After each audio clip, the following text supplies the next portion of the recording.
हमारे चैनल को सब्सक्राइब करें और बेल आइकन दबाएं।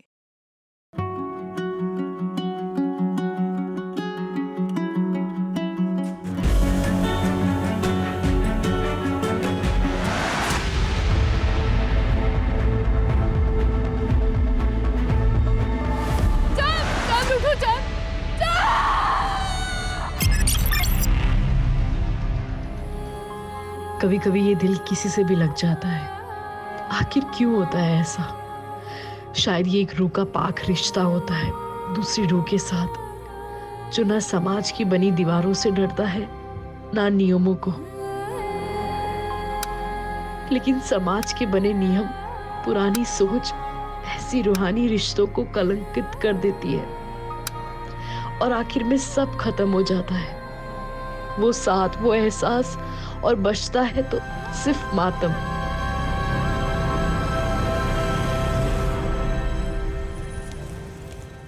अब्दुल काका। हाँ चांद बेटा। सब तैयारी हो गई है? हाँ चांद बेटा, सारी तैयारियां हो चुकी है। डिनर में किसी भी चीज की कमी नहीं रहनी चाहिए, और हाँ, मीठे में शेर खुरमा जरूर रखिएगा। बस आधे घंटे में शीर खुरमा भी तैयार हो जाएगा। ठीक है। हेलो रुक सर। आप हमसे दूर जा रहे हैं ना, लेकिन याद रखिएगा आप कभी हमसे दूर नहीं रह पाओगे। ये तो तुम्हारी गलत फहमी है। आजकल तो सिर्फ हमें एक ही का ख्याल आता है। चलो हम बाद में बात करते हैं। चांद, सब सेट है? जी अरबाज भाई, सब ठीक है। ये हीना तबस्सुम कहाँ रह गई? हीना तबस्सुम, और कितना वक्त लगेगा? आ गए भाईजान। कैसी लग रही हूँ?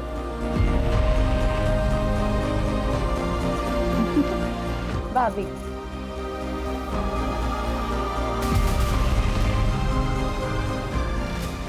बेगम को तैयार होने के लिए थोड़ा तो वक्त लगेगा ना मियाँ? और कितना वक्त नहीं है? अब हमारी बहन को देखिए, कितना जल्दी तैयार होकर आ गई। एक मिनट, तेरा कॉल है। हाँ। हेलो। हाँ जोया। तुम जो कर रहे हो ना चांद, इसका नतीजा अच्छा नहीं होगा। तुम्हारे लिए क्या कुछ नहीं किया हमने।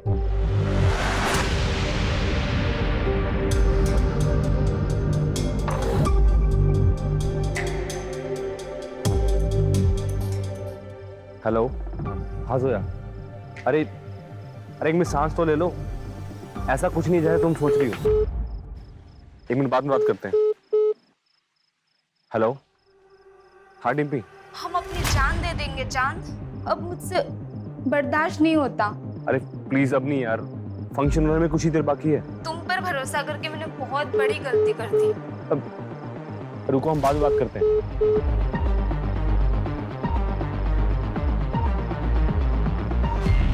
हेलो। क्या कर रहे हो?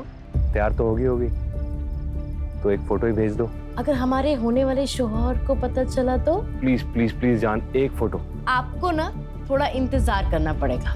अच्छा चलो हम रखते हैं, बारात आने का टाइम हो गया है। ठीक है।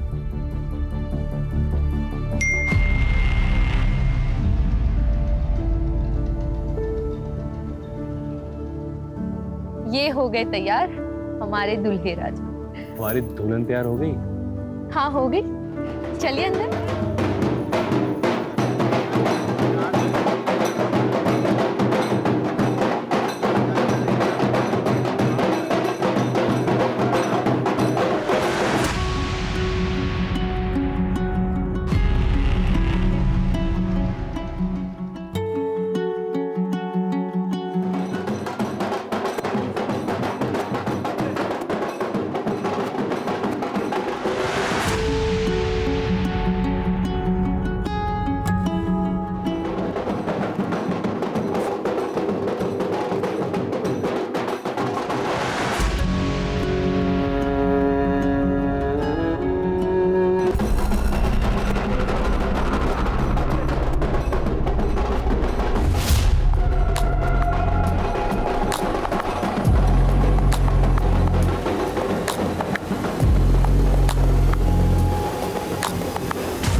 अनघा क्या हुआ?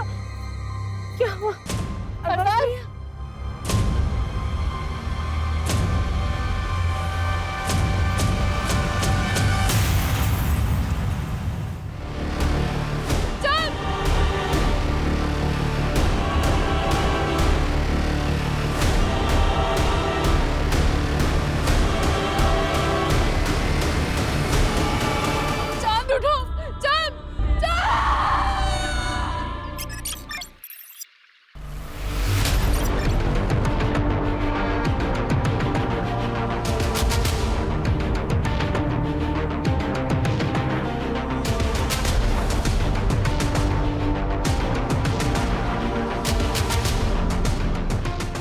तीसरी बार तुमने अपना रिकॉर्ड तोड़ा है। Well done. थोड़ा और एफर्ट डालोगे ना तो बेटर हो जाएगा। और वैसे भी ना नेशनल के लिए बेस्ट है, लेकिन एशियन गेम में मेडल लाने के लिए ना थोड़ा अच्छे से करना पड़ेगा। सही कह रही हो तुम। आप डाइट फॉलो कर रहे हो ना, जो हमने आपको बताया था? तुम्हें पता है ना हम कितने इंटेलिजेंट हैं। अच्छा, वो कैसे? वो ऐसे कि हमने अपने न्यूट्रिशन से प्यार कर लिया। अब सारी जिंदगी फिटनेस की टेंशन खत्म। अच्छा, लेकिन हम सीरियस हैं। हम चाहते हैं कि आप अपना स्टेमिना बढ़ाओ एशियन गेम के लिए, और बहुत जरूरी है। तुम्हें मेरे स्टेमिना पे शक है तो एक बार हटो।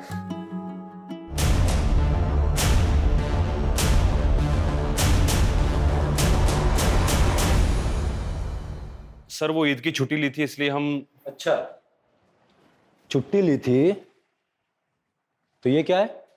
सोशल मीडिया पर ये वीडियो चल रहा है। डीएसपी साहब ने ऑर्डर पर बुलाया तुमको। पुलिस ट्रेनिंग ग्राउंड पर ये सब करोगे? एक मिनट, डीएसपी साहब ने ये वीडियो कैसे देख ली? क्या सारा दिन इंटरनेट पे वो सर्फिंग करते रहते हैं?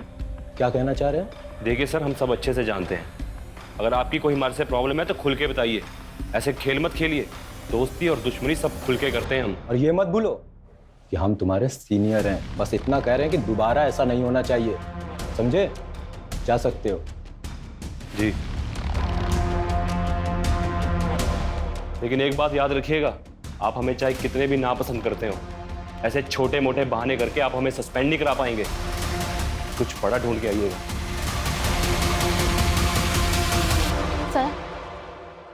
सर जी क्या हुआ बताइए। हमारा नाम रीना है। हमारे नेशनल कॉलेज के पास एक बार है जहाँ पर कुछ लोग हमेशा नशे की हालत में लड़कियों के साथ छेड़छाड़ करते रहते हैं। उस बार का मालिक भी हमारे साथ बदतमीजी करता है। क्या नाम है बार का? पीएल बार।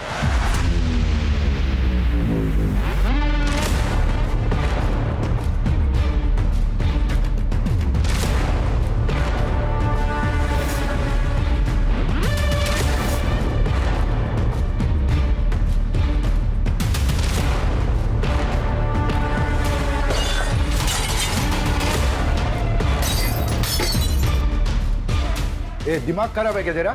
हाँ, इस बोतल का दाम क्या तेरा बाप भरेगा? मेरे बाप की छोड़, अपने बाप दादा को याद कर ले।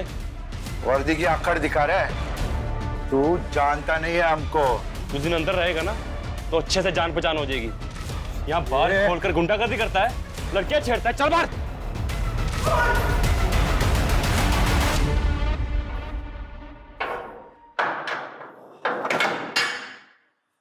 ये सब क्या चांद?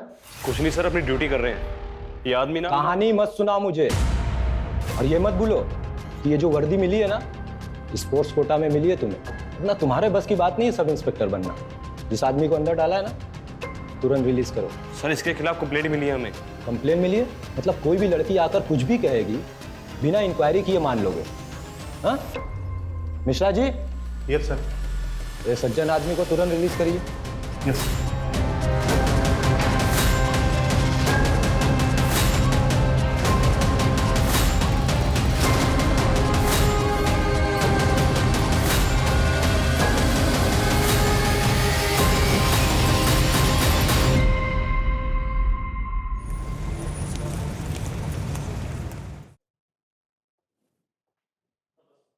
चलिए निकलिए मेरे घर से। आपकी हिम्मत कैसे हुई यहाँ आने की? हाँ निकलिए।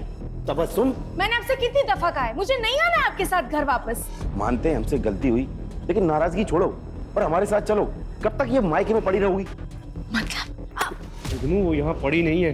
तबस्सुम का भी घर है ये। चांद, वाह, अपने ही बहनोई की गिरबान पर हाथ डाला। शर्म, हया, तहजीब सब भूल गए। ये भी भूल गए कि अपनी बहन के शौहर से किस तरह से बात करते हैं। इससे तो मेरा भी ये जूता बात करेगा। ये अगर तू नवाब के खानदान का है तो हम भी कोई सड़क छोड़कर नहीं आए। हमारे अब्बू अमीमानंद के कालीन के सबसे बड़े व्यापारी हैं। रही बात तबस्सुम की, तो आज नहीं तो कल हम इसे लेकर जाएंगे।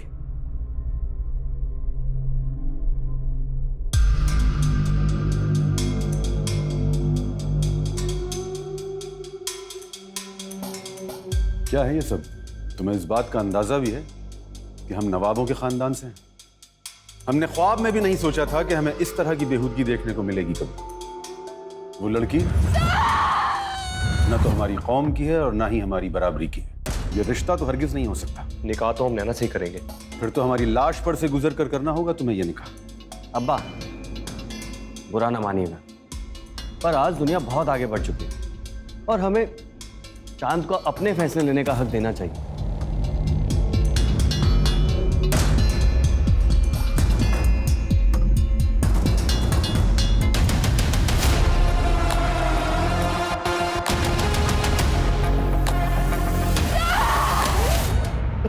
हम सबको छोड़कर चला गया।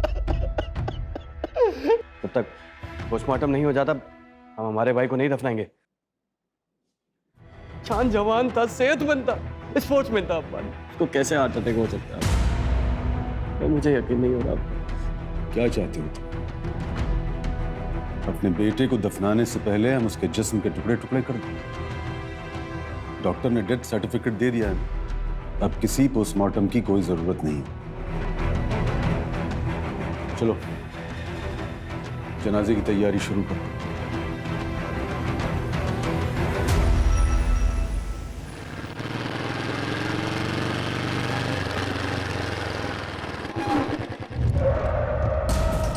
ए, कौन हो तुम लोग? क्या कर?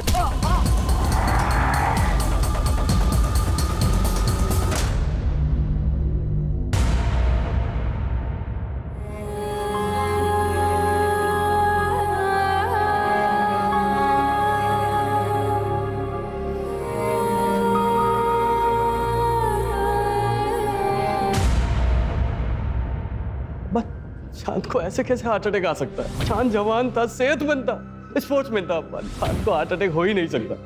मैं यकीन नहीं कर पा रहा हूँ। अब्बा। हाँ बेटा।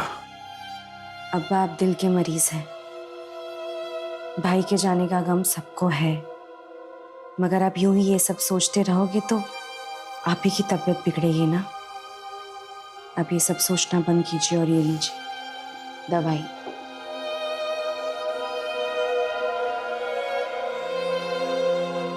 आपको आपकी तबीयत का ख्याल रखना है।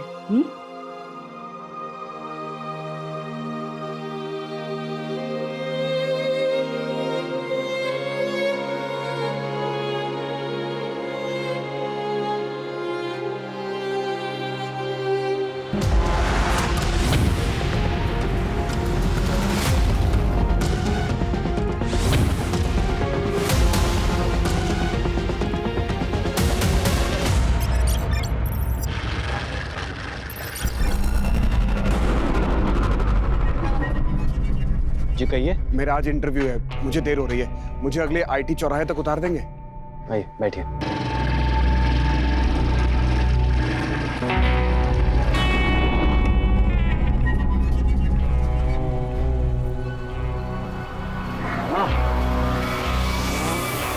बस यही रोक दीजिए। Thank you sir, thank you so much.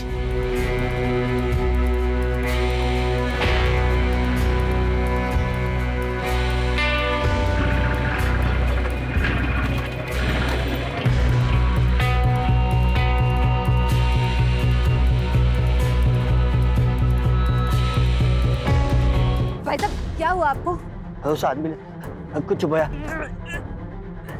Doctor, doctor, doctor.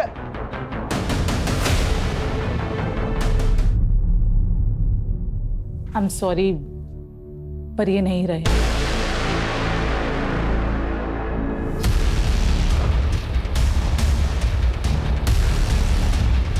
आपको किसने बुलाया? मैंने बुलाया सर, मुझे केस हार्ट अटैक का नहीं लगता है। Hello doctor. Hello inspector. Doctor Divya ने हमें फोन पे बताया था कि इनके कंधे पे कोई पिन चुभोने का मार्क है। जी, यहां पर। ये कौन लेके आया इनको? हमारे खेत के पास बेहोश था तो हम ले आए। सर, ये इनका वॉलेट है।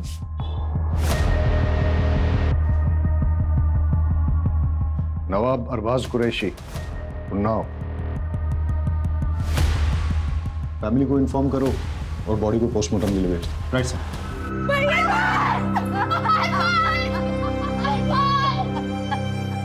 हम नवाबों के खानदान से हैं। पूरे उन्नाव में हमारी शान थी, लेकिन एक झटके में हमारा पूरा कुनबा बिखर गया। पहले छोटा बेटा चांद और अब अरबाज। हमारे अरबाज चांद से बेहद मोहब्बत करते थे। उन्हें यकीन ही नहीं हो रहा था कि चांद को हार्ट अटैक कैसे आ सकता है। अरबाज को ऐसा क्यों लगता था कि चांद की मौत हार्ट अटैक से नहीं हुई है? शायद वो अपने भाई की मौत के सदमे में था। उसकी किसी के साथ कोई लड़ाई हुई थी या दुश्मनी थी? नहीं। मैं बड़े भाई अरबाज के बारे में पूछ रहा था। जी नहीं थी। वो लखनऊ में क्या कर रहा था? उन्नाव में हमारी सीमेंट की फैक्ट्री है और लखनऊ में उनके क्लाइंट्स। शायद उसी सिलसिले में आया होगा। इंस्पेक्टर साहब, हमको लगता है कि हमारे अरबाज का जरूर कोई दुश्मन होगा, क्योंकि जब कुछ दिन पहले वो घर पे आए थे ना, तो किसी ने उन्हें बहुत मारा था। सर, जब अरबाज पर अटैक हुआ था उसी समय मैंने उससे कहा था कि पुलिस स्टेशन में आकर एक FIR कराने के लिए। सुना है नवाब साहब कि आपके ऊपर किसी ने हमला कर दिया। आप ना पुलिस स्टेशन आ जाइए और आकर एक FIR लिखवा दीजिए। लेकिन वो आया ही नहीं। बेचारा अपने भाई चांद गिरा हार्ट अटैक से। चांद एक नेशनल लेवल एथलीट था, सब इंस्पेक्टर था और उसकी फैमिली बोल रही थी कि एकदम फिट था। अब उसका इस तरह हार्ट अटैक से मरना कुछ समझ में नहीं आ रहा है। आजकल तो लोग जिम में एक्सरसाइज करते करते बेवजह मर जाते हैं हार्ट अटैक से। आप ही हैं नवाब साहब के फैमिली डॉक्टर? जी हाँ। आप यकीन से कह सकते हैं कि चांद की मौत हार्ट अटैक से हुई थी? नवाब साहब के घराने की फैमिली हिस्ट्री में दिल की बीमारी है। चांद, अरबाज, उससे पहले उनकी माँ भी 2 साल पहले हार्ट अटैक से मरी थी। ठीक है, आप जा सकते हैं। ठीक है। अर्जुन साहब, चांद के पोस्टमार्टम के साथ साथ उसका टॉक्सिकोलॉजी टेस्ट भी करवा और पता करो ये अरबाज के साथ मारपीट किसने की थी। 2 भाइयों की मौत। अरे कूद जा लल्ले, कुछ नहीं है। नहीं अनु, मैं नहीं कूदूंगा। अरे तुम्हारी ऐसी की तैसी। नहीं अनु, मत।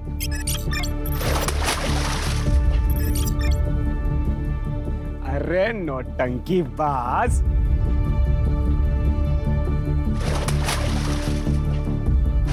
अनु, कुछ हो जाता तो। हो गई नौटंकी, कमर तक तो पानी नहीं है तुम्हारे। नौटंकी बाज।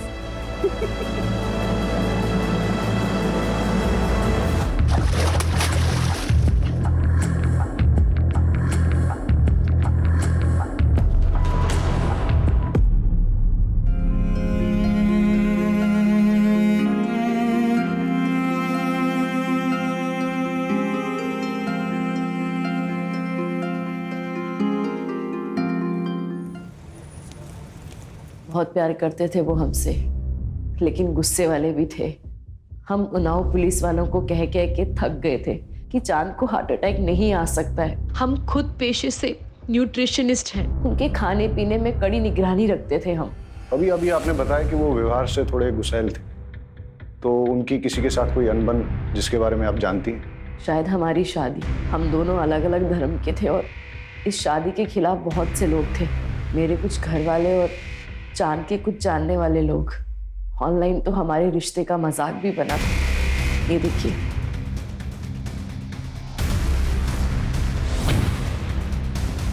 ये वीडियो सबसे पहले किस IP एड्रेस से अपलोड हुई, किसने भेजी और किस किस को भेजी, सारी डिटेल्स निकालो। जी सर, और मैंने उस चौक पे भी पता करने के लिए कह दिया है जहां अरबाज के साथ मारपीट हुई थी। वहाँ की CCTV फुटेजेस भी मंगवा ली है, शायद वहाँ से कोई क्लू मिल जाए। सर, ये अरबाज की पोस्टमार्टम रिपोर्ट है। ठीक है, जाओ।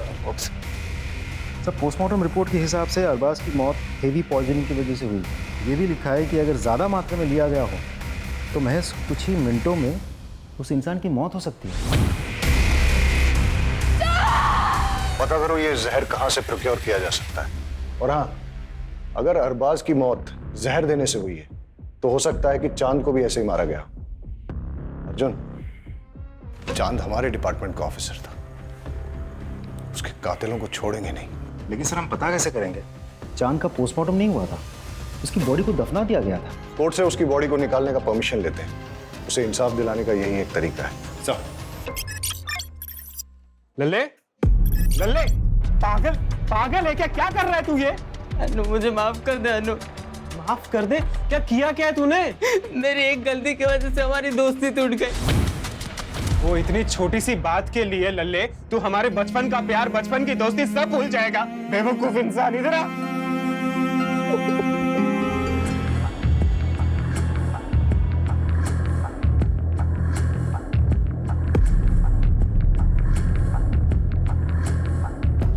तो चांद के अवशेष को निकलवाकर टॉक्सिकोलॉजी के लिए भेज दिया गया है। हमारी फोर्स का होनहार ऑफिसर था, फिर भी मरने के बाद भी उसे चैन नहीं मिला। इंस्पेक्टर राकेश के साथ चांद की कुछ प्रॉब्लम चल रही थी। अपने राकेश साहब जो है ना, बड़े साहब, खाने पिलाने वाले आदमी थे, और चांद साहब एकदम सीधे साधे। उनके बीच में कुछ तो झगड़ा चल रहा था। सुन, जो फाइल के पन्ने पलट रहा है ना, बंद कर दे, और जो कर रहा है ना, वो भी करना बंद कर। हम क्या कर रहे हैं सर? सस्पेंड करा देंगे तुझे। नहीं करा पाएंगे सर। आखिर उड़ते हुए तीर को कौन न्योता देता है? चांद और उसके बड़े भाई अरबाज दोनों ही जुगनू और तबस्सुम की तलाक करवाने के पीछे पड़े थे। इससे तो मेरा अब ये जूता बात करेगा, क्योंकि वो दोनों जुगनू को पसंद नहीं करते थे। क्या प्रॉब्लम थी जुगनू के साथ? जुगनू ने झूठ बोल के शादी की थी। न वो नवाब है और ना ही पैसे वाला। दिन भर आवारागर्दी करता रहता है, अयाशी करता रहता है। पता करो ये जुगनू कहाँ टिमटिमाता है। Right sir.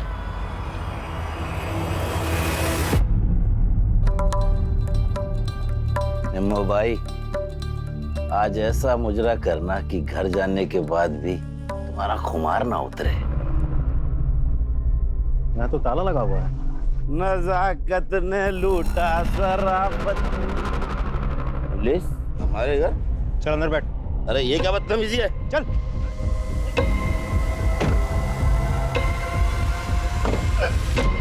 जनाब, हमने कुछ नहीं किया है, बस हमें हमारी बेगम हमारे घर में चाहिए। हम उनसे बहुत मोहब्बत करते हैं। दोनों भाई तेरे खिलाफ थे। चांद जो कि पुलिस ऑफिसर था, पहले तूने उसको मार दिया, और साथ ही साथ नवाब साहब की प्रॉपर्टी का एक हकदार कम कर दिया, और फिर मौका मिलने पर उसके बड़े भाई अरबाज को भी रास्ते से हटा दिया तूने। तो तेरा तलाक भी नहीं हो सकता तबस्सुम से।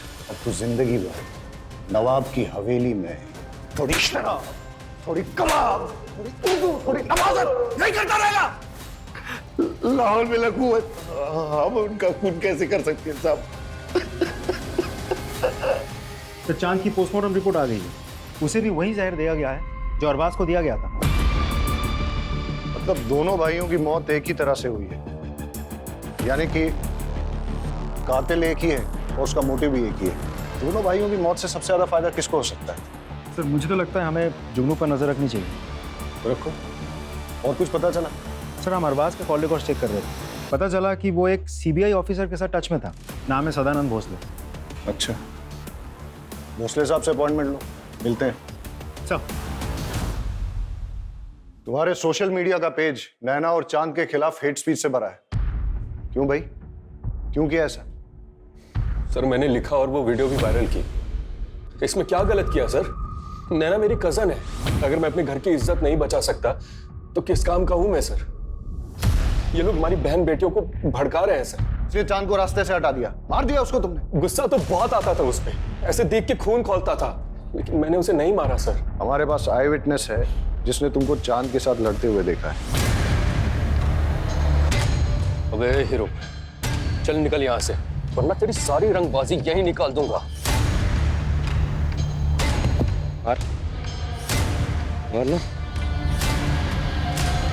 शांत, छोड़ो से। क्या कर रहे हो तुम लोग यहाँ? मुझे ना यहाँ पे कोई तमाशा नहीं चाहिए। बैठो। सर उन लोगों के साथ कुछ भी होता है तो पूरी दुनिया ह्यूमन राइट्स के नाम पे खड़ी हो जाती है। हमारी बहन बेटियों के साथ जो हो रहा है उसका क्या सर? नफरत से सिर्फ नफरत फैलती है। एक पुलिस ऑफिसर था वो जो देश के लिए मेडल लाने की कोशिश कर रहा था, मार दिया तुमने उसको, और फिर उसके मर्डर को छुपाने के लिए उसके भाई को भी मार दिया। ऐसे नहीं मानेगा ये। तुम्हें क्या लगता है एक पुलिस ऑफिसर का मर्डर हो जाएगा और पुलिस हाथ पे हाथ धरी बैठेगी? लेके जाओ इसे और तब तक तोड़ो जब तक ये सच नहीं बोलता। लेके जाओ।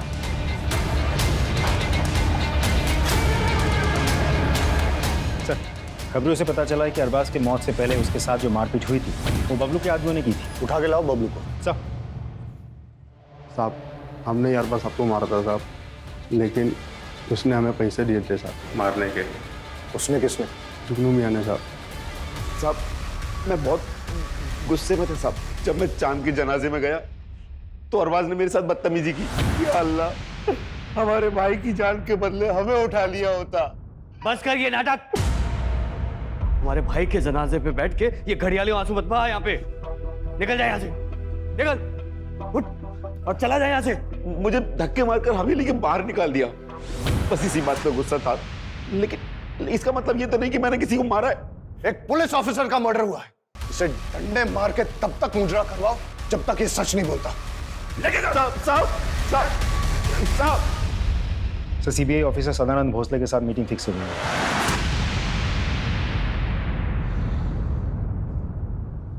अरबाज ने मुझसे बात की थी। वो चाहता था कि उसके भाई के मर्डर की इन्वेस्टिगेशन सीबीआई करे, लेकिन सीबीआई ऐसे किसी केस को कैसे ले सकती है? मैंने उसे लोकल पुलिस स्टेशन में जाकर एफआईआर दर्ज कराने की बात की थी। सब इंस्पेक्टर चांद का मर्डर केस काफी पर्सनल है सर हमारे लिए। एक पुलिस ऑफिसर को मारा गया और उसके बाद उसके बड़े भाई का भी मर्डर किया गया, और अभी भी हमारे हाथ में कोई ठोस कड़ी नहीं लग पाई। Anyways, thank you.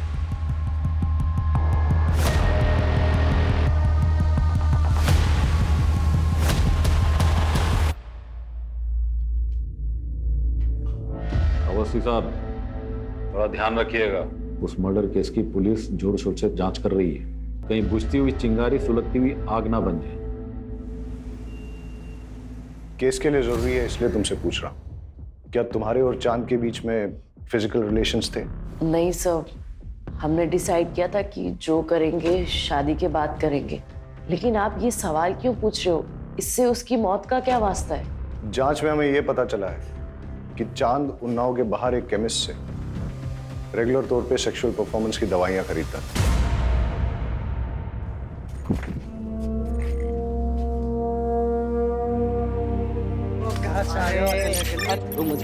हमसे भी तो बात कर लो। अरे इधर आओ।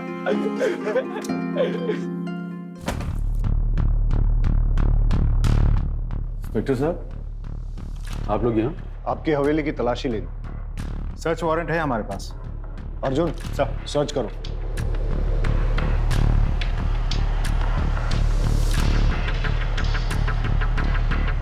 और कितनी तकलीफें पहुंचाएंगे हम? जाइए यहाँ से, अकेला छोड़ दीजिए हम सब। बंद कीजिए ये सब। आपके दोनों बेटों की हत्या हुई है और आप चाहते हैं कि हम इन्वेस्टिगेशन बंद कर दें?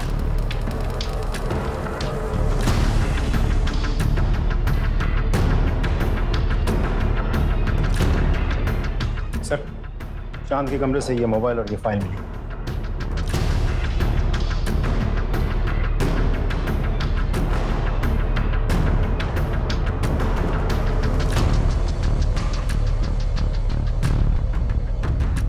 इंस्पेक्टर राकेश अवस्थी से मिलना पड़ेगा।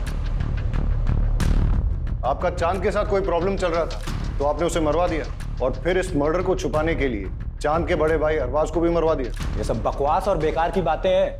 ये डॉक्यूमेंट्स देखिए। चांद ने ये सबूत इकट्ठे किए थे कि 6 महीने पहले एक लड़के को आपकी कस्टडी में टॉर्चर करते हुए आपने उसे मार डाला। सर क्या कर रहे हैं? अगर इसका लाइसेंस एक्सपायर है तो अगर इसे जान से मार देंगे। तुम मेरे बीच में टांग अड़ाना बंद कर। निकल यहां से। मैंने कहा निकल यहां से।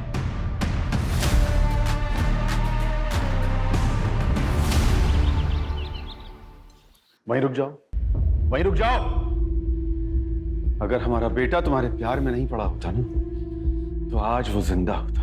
अगर आपने अपना बेटा खोया है तो मैंने भी अपना प्यार खोया है। कुछ नहीं खोया है तुम, लेकिन हमने अपना बेटा खोया है, और हमें तो कभी कभी लगता है कि तुम्हारे घर वालों में से किसी ने हमारे बेटे को। अबू, आपकी तबीयत खराब हो जाएगी। आपको जो लगता है लगता रहे, बाहर के लोगों को भी ना बहुत कुछ लगता है। आपने तो चांद का पोस्टमार्टम भी नहीं होने दिया ना। बदतमीज, निकल जाओ यहाँ से।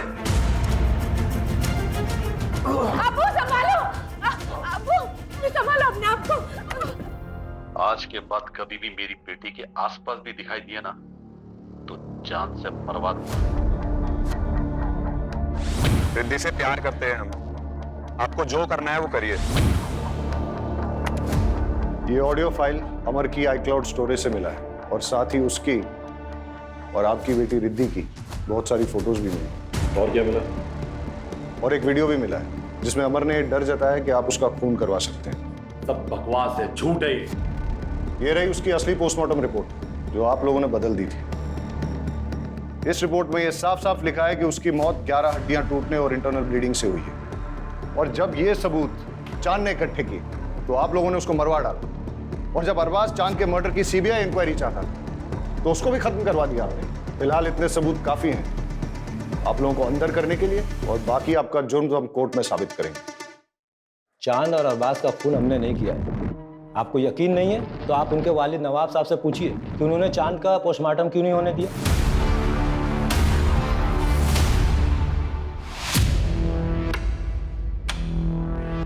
कैसे हैं इकबाल साहब? ठीक है। अभी हमें जब पता चला कि इकबाल साहब को हॉस्पिटल लेके आए तो हमने सोचा कहीं इनके साथ भी ऐसा ही तो नहीं हुआ जैसा इनके बेटों के साथ। नहीं सर, नवाब साहब को सिर्फ दिल की बीमारी है। नहीं, उनकी जो लेटेस्ट रिपोर्ट्स आई है उसके हिसाब से लग रहा है कि बहुत दिनों से उन्होंने अपनी दवाई नहीं ली।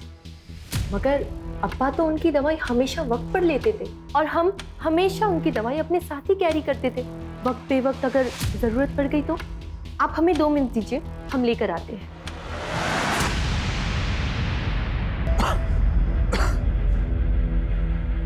नवाब साहब, एक बात हमारी समझ में नहीं आई, आपने अपने छोटे बेटे चांद की बॉडी का पोस्टमार्टम क्यों नहीं होने दिया? बचपन से जिसे दिल से लगाकर पाला, पोसा, बड़ा किया, उसके टुकड़े कैसे होने देते? ये रही दवाई। ले दीजिए मुझे।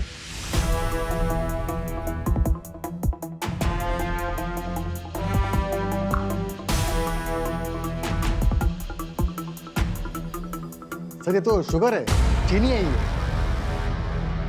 कौन देता था इन्हें दवाई?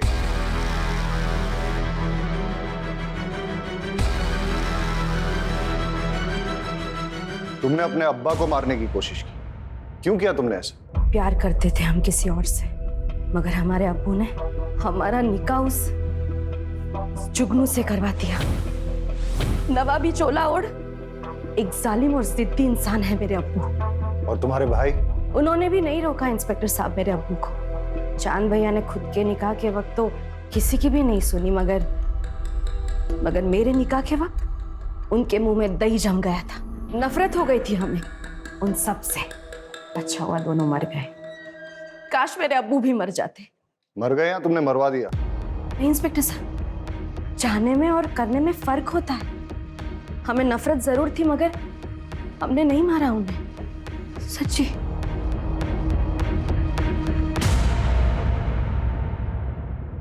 चांद और अरबाज के केस में इतने सारे सस्पेक्ट्स हैं, सन्नी, जुगनू, इंस्पेक्टर अवस्थी, इकबाल कुरैशी, तबस्सुम, हीना, कोई भी हो सकता है।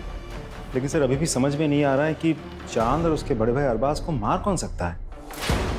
इनमें से कोई भी हो सकता है, या फिर नैना, क्योंकि जो जितना भोला भाला दिखता है वो उतना ही शातिर भी हो सकता है। एक काम करो अर्जुन, चांद और अरबाज के केस में ये जितने भी सारे सस्पेक्ट्स, सबकी डिटेल्स फिर से निकालो, छोटी से छोटी चीज भी चेक करो। कुछ तो है जो हमसे छूट रहा है। सर बस एक कड़ी हाथ में आ जाए तो सारे पेज खुल जाएंगे।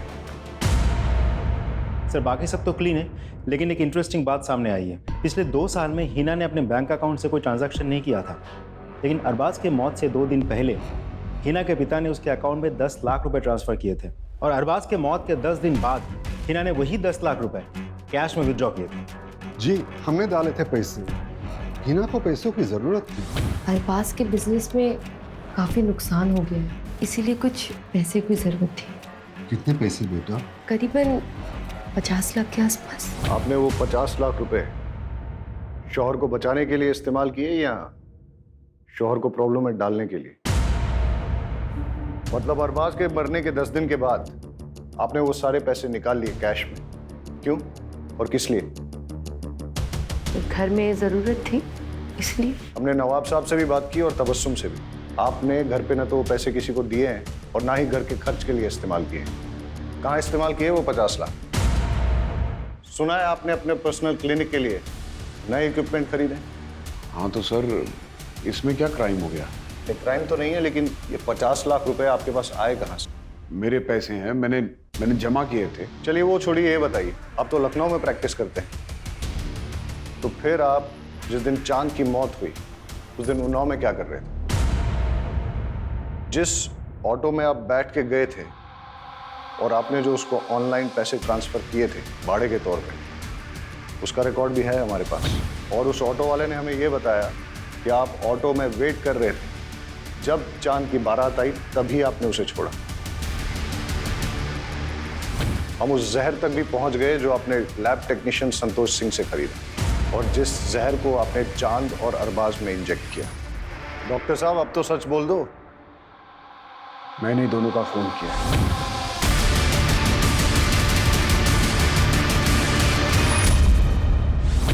सच आपको हम बताते, जब हमारी शादी अरबाज से हुई तो हम बेहद खुश थे, मगर हमारी खुशी तो सिर्फ चंद पलों की थी।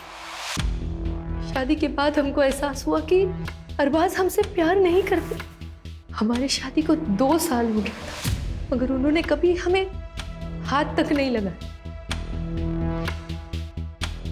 हमें उन पर शक होने लगा। एक दिन फिर अरबाज बाहर जा रहे थे, तब हमने फैसला किया कि आज इनका पीछा करेंगे।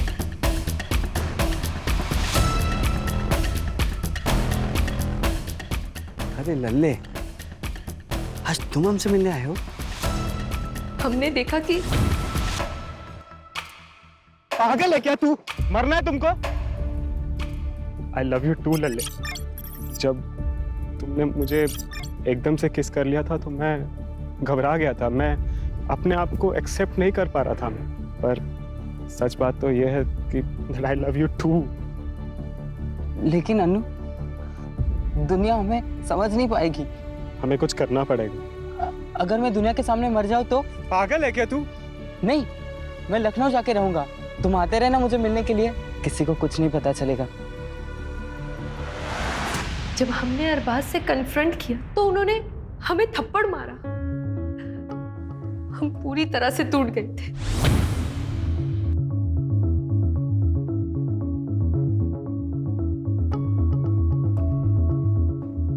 क्या हुआ भाभी? आप रो क्यों रही हैं? तुम्हारे भाई हमसे नहीं बल्कि एक मर्द से मोहब्बत करते हैं। अरे हमको समझ में नहीं आता कि हम करें तो क्या करें। अभी आप रोइए मत। हम बेहद खुश थे। भले ही हम दोनों के बीच में एक छोटा सा रिश्ता बना हो, मगर हमने चांद से मोहब्बत की थी और उसने फिर शादी करने का फैसला ले लिया। ये तुम क्या कह रहे हो चांद? हम तुमसे प्यार करते, तुम ये नहीं कर सकते। हमें छोड़ के तुम किसी और से शादी नहीं कर सकते। हम आपसे प्यार नहीं करते, वो बस एक हमारी गलती थी। हम नैना से प्यार करते और भैया को हम और दगा नहीं दे सकते। ये आपका नसीब है।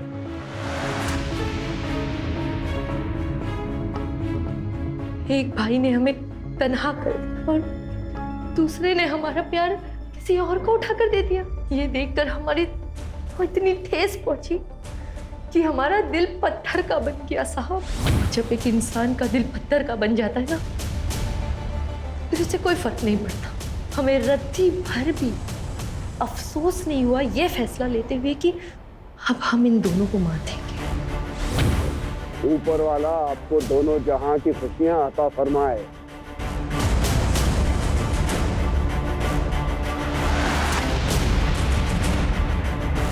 अरबाज को उसके भाई के खून के बाद तड़पते हुए देख के बहुत खुशी हो रही थी हमें, मगर अरबाज के सर पर तो अपने भाई की मर्डर की इंक्वायरी करने का भूत सवार हो गया। बस फिर क्या, अरबाज और उसके भूत दोनों को साथ में दफना दिया। जी कहिए। मेरा आज इंटरव्यू है, मुझे देर हो रही है, मुझे अगले आईटी चौराहे तक उतार देंगे?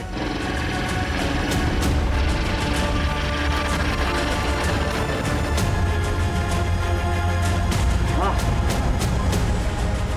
बस यही रोक दीजिए। Thank you sir, thank you so much. मैं उस दिन जानबूझकर हॉस्पिटल देर से पहुंचा। अगर हॉस्पिटल में मेरी आरएमओ डॉक्टर दिव्या ने अरबाज के कंधे पर निडल का घाव और वो खून की बूंद नहीं देखी होती तो अरबाज की मौत भी हार्ट अटैक ही साबित होती। मासूमों का बहाया हुआ खून कभी भी खामोश नहीं रहता, एक एक खून की बूंद गवाही देती है। अब जिंदगी भर जेल की चारदीवारी के बीच बैठकर सोचना किसका गुनाह बढ़ा।